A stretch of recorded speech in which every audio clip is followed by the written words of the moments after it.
What up, YouTube? Welcome back to the vlog. I shouldn't be saying welcome back because we're actually trying to pump the content, more often. You know, I appreciate everyone's support. I really do.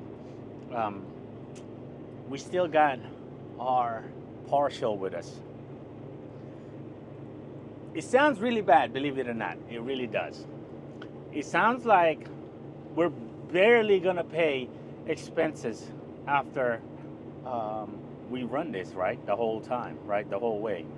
It's paying $1.30, right? All the way to South Carolina or Charleston, North Carolina. Um, I did make a mistake, okay? And that mistake is that I left the Salt Lake area too early because when I was in Rawlins, I looked back, there was a load that was paying $1.50 going pretty much almost the same direction. So that was my bad. I mean, I thought about coming back for it. I was in Rawlins, Wyoming, which is like 200. I was like 260, 80 miles away from it. So I was like, I don't know. I don't know if that's worth it. That's 260 plus, whatever it comes back with. And I don't know. I don't know. Y'all let me know. Would you come back for something like that, going back 260 miles away? You know what I mean? It was picking up in Ogden, Utah. I was in Rawlins, Wyoming. So, and I didn't feel like it was worth it. The reason why is like, okay, I was thinking, well, Omaha should be good, right? Omaha area, Nebraska area, Kansas area, at least for a partial. You know what I mean? Well, I was absolutely mistaken. That wasn't the case at all. Look at that. That's pretty old school right there. I don't think the camera is picking it up from here, but wow, that's nice. Wow. Anyway, so I was like, and then when I got to Nebraska, Omaha area, I was like, man, ain't nothing going on over here, right? Because I'm watching it the whole time uh, while I'm traveling towards that way. I'm like, man, ain't nothing going on over here, right? So I was like, you know what? Let me keep going. Okay, so I kept going, went towards what you call it. You know what? Hold on. I might just go get fuel from right here. See, see what fuel over here looks like. 316. Dang, that's actually pricey. 314. 317. Yeah.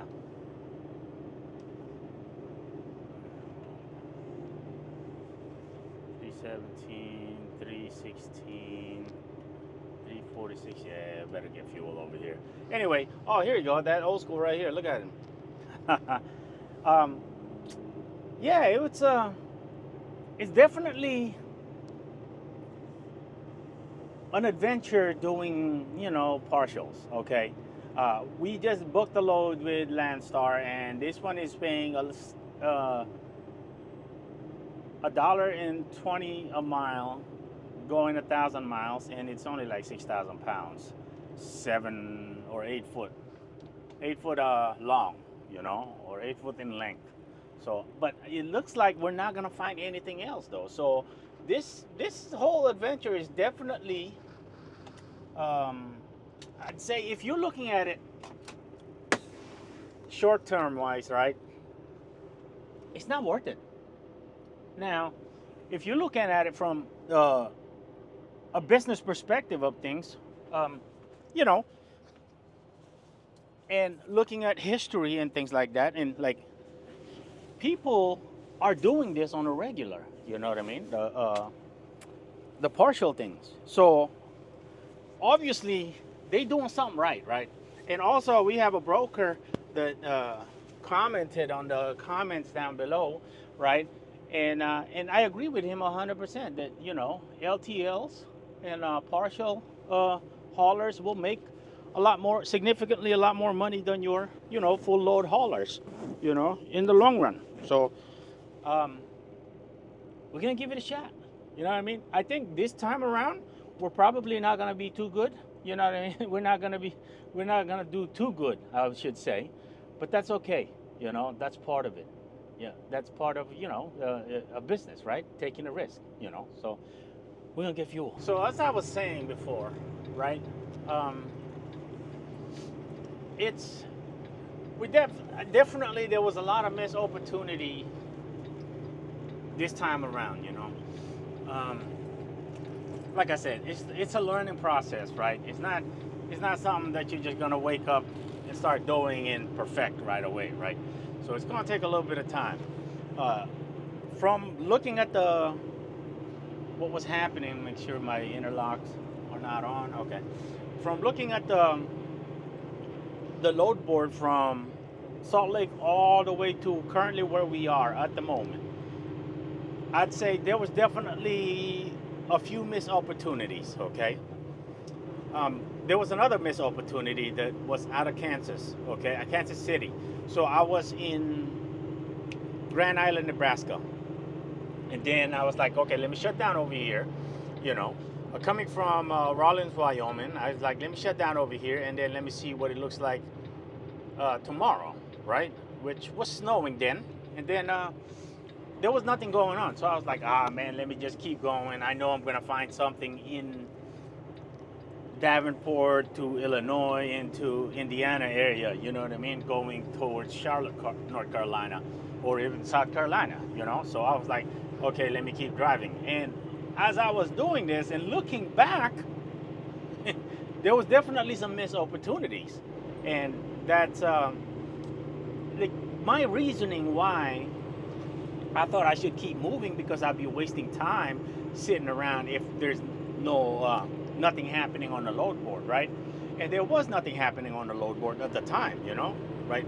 Until I leave, and then like 200 miles later, and then something is happening over there. You know what I'm saying? So it's like, do you really want to go back 200 miles and be like, hey, let me go get that load for $1.40, $1.20 a mile or whatever, right? And these are like, I mean, there's loads, but they're like 90 a mile, 80 a mile, and it's like it requires ramps, and it's this and that. I'm like, man, screw you. You know what I mean? We're not picking that crap up, So we barely picked this one up, because like I said, it's only taking 22 foot of the space, right? And it weighs like barely over 10,000 pounds, and it didn't take nothing. It didn't take a whole lot of time to do. You know what I mean? To get it up on the bed. It's no problems. This was no issue. I knew it wasn't going to be no issue, because it was pretty much a private pickup. It was a business, but it was a residential area. So that's why I was like, you know what, man, let me go pick that up. Because as you guys know, there's never anything going on in the Salt Lake area ever. Nothing that would make you be like, you know what, I did good. We finally got us a load that is actually worth taking and putting on the bed. Like I said, we're trying this partial thing. It's a little bit more difficult than what it seems, you know what I mean? Or what it seems on the surface, or what it looks like on the surface. So I did have to move this one back, because it was sitting up there, but I think we're gonna unload this one first. Charlotte, North Carolina is that one where it's headed. This one is heading to Aiken, South Carolina. So it's south side of Charlotte, North Carolina. But like I said, we're trying it, man. I'd say this time around it's probably not so successful.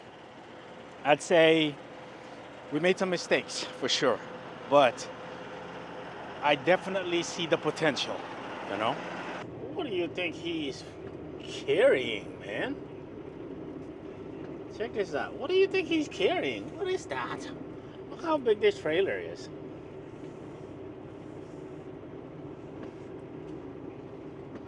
What in the heck is that big old thing?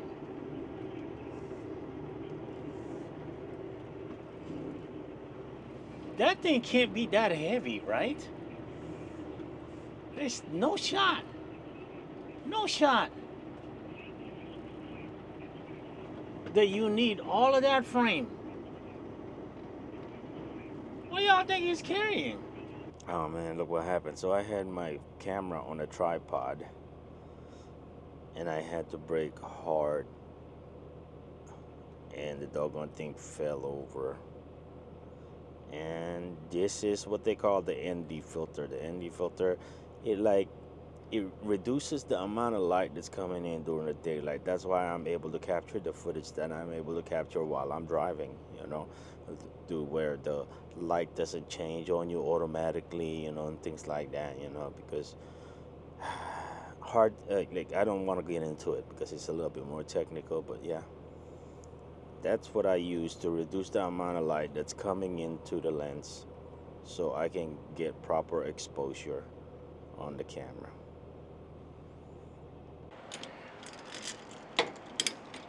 Okay, let me go outline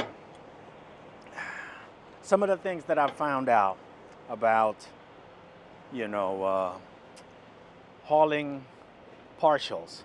Number one, I know we made mistakes, right? Uh, Left too early in certain areas. I mean, like, you can't blame me, right? I think it's my problem is like I look back. Why did I look back? That's when that's when I feel bad. You know what I mean? Because now I see loads that are popping up in that area that I just left, and I feel like it's not worth it coming back. You know what I mean? So I think that was. I think that's why I'm thinking that we made mistakes, but I don't think it's really a mistake. You just have to make a judgment, right? Got to make an executive decision, and that's an executive decision I made was to just continue on, because like time is also money, right? So if like right now, it's looking like we're gonna end up $1.70 all the way down, $1.72 all the way down from Salt Lake area to Charlotte, North Carolina with these two. Okay, this one was the only load that we had for over 1,400 miles. Then we added this one, right? And I'd say it should have actually taken us probably should have been already there. Yeah, we should have already been there today. Or what's today? Friday? Yeah. So we should have already been there and loaded and delivering today because it's like 2,000 miles, right? So that's about 3 days, 3 full days.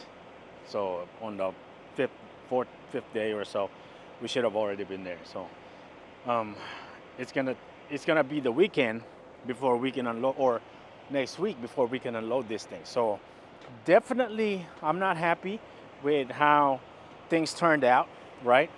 But I'd say I still see potential in it. I'm probably gonna keep stabbing at it. You know what I mean? So I think it's a really good thing. Like better than full loads, from what I can see. You know what I mean? I mean, if you're talking about from one end of the country all the way to the other end of the country, I think what we're doing right here is better. You know, um, what we were doing before we shut down, or not shut down, but before we took a break, right? Took too early of a break. Took a break right at, what do you call it? November, mid-November, right before Thanksgiving. We took a break, and we really haven't done any trucking since then. So um, we actually should have been trucking in between somewhere, somehow. You know what I mean? It took too early of a break, but right now, slow season, right? So, and we're out here. It just, like I said, we took the break that we took is too early. So we gotta keep going, man. We gotta get to work, right? So anyway, I'm blabbering on. So basically, what I'm trying to get at, I think there's potential, when it comes to partials. There's definitely potential. Some of the potentials that I did completely miss on. As a matter of fact, there was one that was posted for 1,200 that could have gotten on the top deck, and that would have boosted our rate all the way up to 240 a mile on all the miles. But I didn't have a tarp, so That's the number one thing, right? Our number one priority now is to get a tarp, right? To get tarps, at least two tarps that are decent size, that will be able to cover some of these loads, that are looking for tarps. Some of these steel loads that are, partials and looking for tarps. I think a couple of pretty decent sized tarps will do. I have a tarp. It's a smoke tarp, but it's not good enough. It's not going to be good enough. It's too small. So anyway, there was a couple of those loads that I know I missed. So just that alone, I think I would be really, really happy with the end result on how we're gonna do as far as partial. Here we are in South Carolina. We are actually about 30 miles from our last drop. So we're gonna go ahead and end this vlog here, and I'm gonna go ahead and make some talk about some of the things that I think that is a good thing about partial. Number one, right? The good thing about partial is that you can probably, for the most part, you can get unloaded on the weekend. You know, except for the last one that we have, that hose reel. Okay, um, but as far as like, and a lot of good things. I mean, there's a lot of good things about partial, right? I think it's definitely a challenge when it comes to partial. There's definitely a lot of things that could go wrong and will go wrong. And I would say coordination is probably one of the number one things, like coordinating with uh, shippers and receivers, you know what I mean? Make sure, like, and it's like there's a lot more work, I would say, because of the fact that you have to, like, a lot of customers, like just this first trip that we did, these guys are asking me a solid time frame. Like, I cannot tell you a solid time frame. If you're giving me a partial, if I'm doing a partial for you, okay, you shouldn't be doing a solid time frame. Now, if you wanted it direct, and there was a couple that I called, and then they were like, well, it has to be there by Friday. I said, well, that's pretty much a direct. She's like, yeah, I see where you're getting at, but there's no more money in it. So I said, okay, I guess I'm gonna pass up on this one then, because I mean, come on, man, you want something moved for a discount, but at the same time, you want it to get there fast. Come on, I mean, what are we doing, man? I really don't get it. I mean, I get what you're trying to get at, right? You're trying to look for that specific carrier that's on the way to that same direction, and they have room for the whatever space that you need, and they have time to get there direct. You know what I mean? Like, there's so much freaking, like, stipulation there that has to be met before that can be successful, right? So prime example, there was one partial. I don't think I remember talking about it on the vlog. There was one partial we did. So as a matter of fact, it was coming directly from uh, Salt Lake, right? The same area that we just come from with the main one, right? Um, what happened with that was there was four skids of blocks, right? Just regular concrete blocks, okay?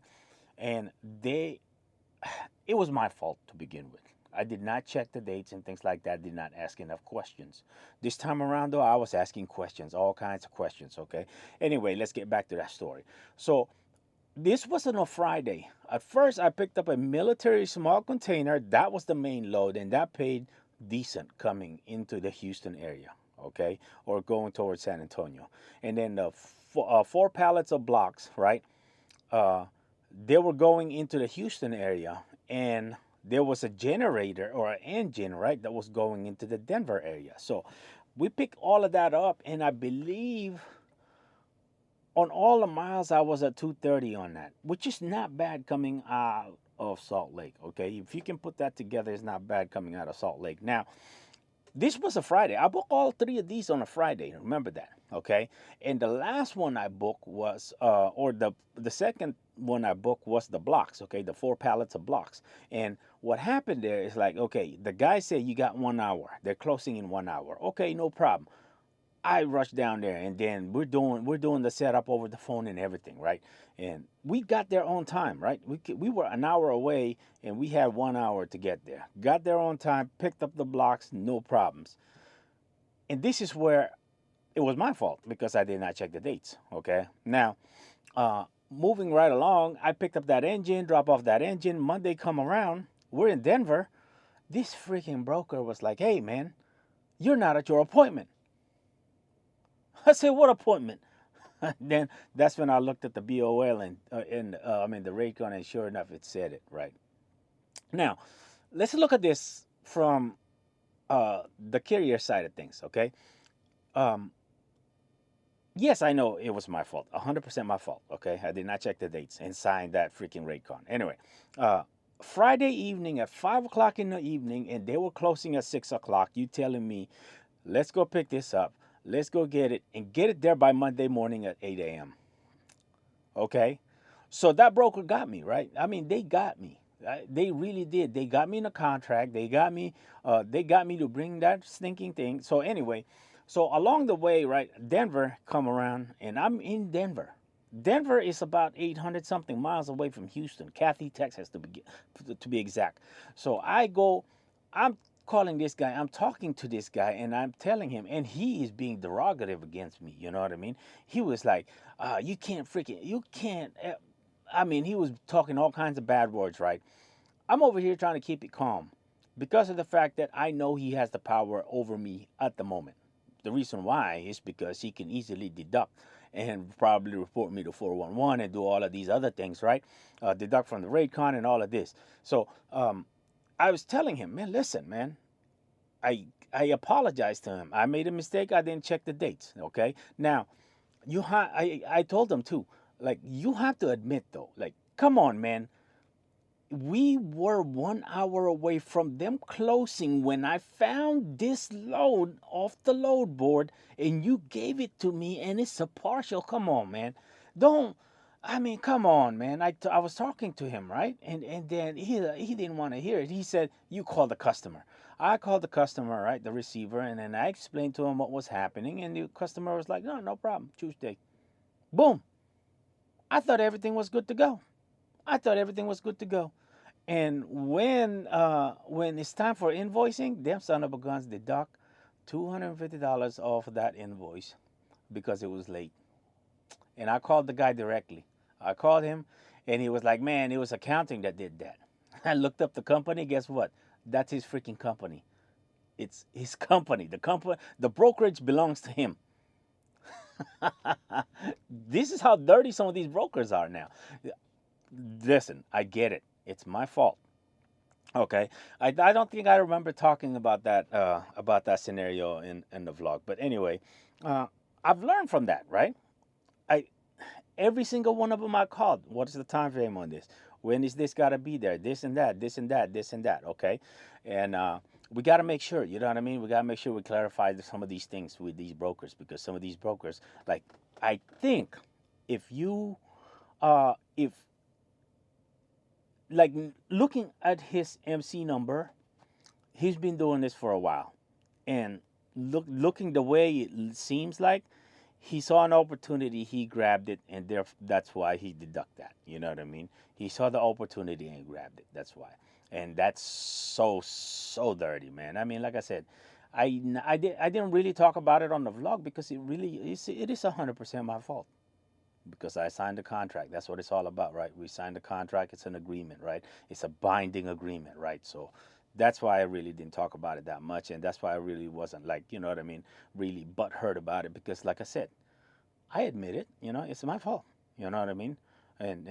But I guarantee you, I'm never working with that broker ever again. You know what I mean? But anyway, yeah. So I think that's the main thing, is coordinating times, drop off times. The pickup times is no problem, right? The drop off times, I think, is where we gotta fine tune a little bit of it. This time around, I think it's gonna go smooth. Everything is gonna go smooth. I mean, we only have two items, right? But I think that's the hardest challenge when it comes to partial. It's coordinating those times. You know what I mean? But when it comes to like money wise, I think there's money in it. I think there's definitely potential in it, even though right now it doesn't seem that way. You know what I mean? Like $1.70 a mile, all the miles, and it took us freaking almost a week, or not almost a week, like 5 days, right? But technically speaking, right? If I calculated the Vegas load from Vegas all the way to Idaho to here, we ran, that's approximately 2,800 miles ran. And it's going to be 24 plus 2650 plus 1,000. So we're going to be at 6,200 on the gross. Ran 2,900 miles. So it's like, it's still a little bit over $2 a mile on all the miles, right? From there to here. You know what I mean? Easy work, really. It wasn't easy work. So, um, but anyway, like I said, I think for me, I think it's still an L, but it's a win. It's a W in my books because of the fact that I learned a lot doing it, and I think we can take advantage of it. I mean, I like not taking advantage of it, but I think we can make the brokers do the legwork, like what they're doing now, right? But at the same time, I think we can bump up our freaking rate per mile. I don't know. I think there's a possibility in doing it. It's just that um, there was a lot of when it came to partial, there was a lot of when it came to negotiating with these partial, it seemed like a lot of these brokers, they were like, whatever they post, that's all the money they got in it. That's fine, right? You don't have to take it, right? If you don't want to, right? So, um, I think there's definitely room for improvement to how to do it and how to approach it. You know what I mean? And and if you can get it to like 250 a mile coast to coast, man, and it takes you within a week, there goes your week gross. You know what I mean? That's not bad, right? I mean, that's good, right? I think that's good if you ask me, Um, I think it's going to be a lot more headache in the beginning, but I can see it to be an easier and easier task, I think, in my opinion. So, anyway, and plus you got to consider that it's slow season, right? I mean, it's the middle of February. You know what I mean? It's like really nobody wants to work right now. So so we will see. We will see when March come around and see how this goes. I think there's definitely potential in it. And I mean I'm still gonna haul full load, right? I'm still gonna haul them. I'm still gonna look into them. You know what I mean? But I, one thing I'll tell you though, I'm not hauling full load for $1.80, $1.20. You know what I mean? We're not hauling none of that crap. You know what I'm saying? That's one thing for sure. Like a full load needs to be paid a full freaking load because you're using the whole damn truck from point A to point B. You know what I mean? So none of this freaking junk ass rates. You know what I'm saying? Even if it's coming from a bad area, it shouldn't be that way. You know what I mean? But anyway, um, that's the end of the video, man. That's what we're gonna end this. And I think next week I'm gonna try it again. I'm gonna prioritize it, but I'm gonna still gonna look for a full load as well. But I'm gonna prioritize in, you know what I mean, looking into these partials and see maybe we can find another one that's going all the way to the coast, to the other side of the country. Maybe we will find a good full load going to the other side of the country, and then we'll go try it again. You know what I mean? Go across the country and try it again. So we'll see. Um, I think back sometime last year, I was having a hard time coming out of California, and there's some people that were commenting, "It's like, man, you got to put together partials coming out of California." I get it, I really do. But like, see, me, I look at all the comments, right? I read all the comments, and then I I look into it. So like when somebody comments something like that, I look into it, right? I plug in partials, you know what I mean, coming out of California, and then trying to manifest this thing, see if it's doable, and it is doable. But the problem is like coming out of California, there's a lot of these loads that are like 20,000 pounds, 22,000 pounds, and it's like 25, 27 feet long, which is usually a a forklift or a stinking what you want to call it, a semi truck, you know what I mean, a day cab or something like that, you know what I'm saying? So it's like coming out of California, and if that one is paying like $1.20, they want to pay $1.20, $1.30 on that. That's no good because like you can't put too much else in that trailer. You know what I mean? Just like that's why I was like, oh man, there's no way, right? There's no way that you can make it. You know what I mean? Make money doing this, right? But we will see. We're gonna, like I said, we're gonna try it again. This time around is not so successful. As a matter of fact, let me go talk about one more point before, you know what I mean, before I talk you guys' ears out. So, like, I've been an owner operator since early 2021, right? Um, I can account in less than 3 occasions that I did not feel so.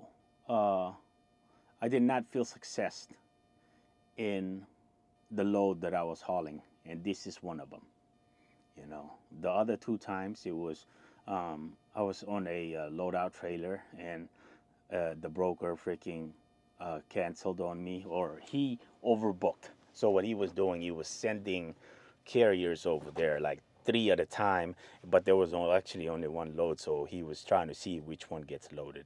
So basically, the way that one worked, it was actually over here in Roanoke, Virginia.